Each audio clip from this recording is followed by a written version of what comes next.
All right, so for this explainer, we're digging into a document that makes a pretty huge promise. We're talking about a life-changing career opportunity in Australia, aimed specifically at chefs. So let's break down what this pitch is really all about and, what's being asked. Okay, so right out of the gate, the document hits you with this headline. I mean, it's not exactly subtle, is it? This is a really powerful, direct statement. It's designed to make you feel like this isn't just some vague idea, but a real opportunity that's happening right now. So you see a bold claim like that, and you get to ask, what's backing this up? Well, the document builds its case on what we can basically call the big promise. And it gives two main reasons why this is such a big deal, supposedly, right at this moment. The first point, and this is really the most crucial one, is that chefs are in high demand in Australia. The document says this is the absolute foundation for everything else. It's the why behind the whole pitch.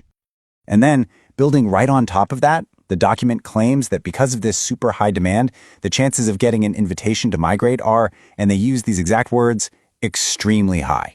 This is the payoff, right? This is the reason any chef out there should be listening up. Okay, so high demand, extremely high chances, it all sounds amazing. But, there's always a but, isn't there? This brings us to the next part of the document, the one mandatory first step, the key requirement you absolutely cannot skip. I mean, it's the question you're probably asking yourself right now, right? What's the catch?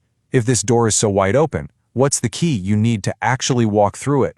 Well, the document is very clear about what that key is.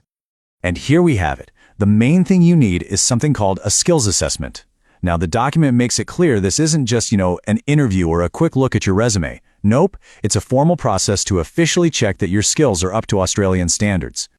And this whole process isn't run by just some random company. It's handled by an official group called TRA, which stands for Trades Recognition Australia.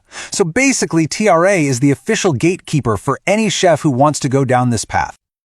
Okay, so why is this one assessment such a huge deal? The document doesn't just tell you what you have to do, it really makes a strong case for why this step is the most critical part of the entire journey. It lays out the justification pretty clearly.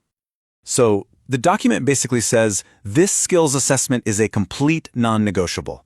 It's mandatory for skilled migration, it's a must-have for the visa pathways, and this is key, tying it all back to the beginning, it's the thing that directly boosts your chances of getting that permanent residency or PR invitation. It's the linchpin holding this whole opportunity together. So after explaining the big opportunity and the one thing you absolutely have to do, the document kind of shifts gears. It moves into its final section, which is a really clear and direct call to action. It tells you exactly what to do next. And the language here is all about urgency.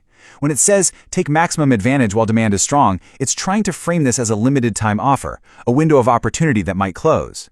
And then that final push to start your skills assessment today, well, that's a pretty clear signal to get moving, fast.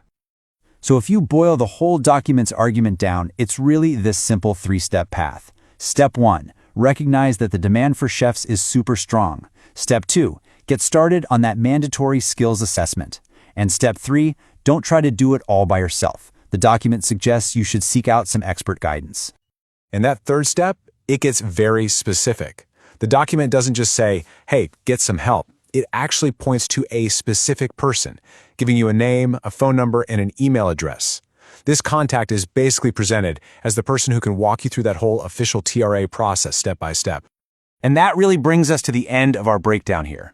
The document lays out this really clear opportunity and a direct path to get there, but it leaves us all with one big practical question.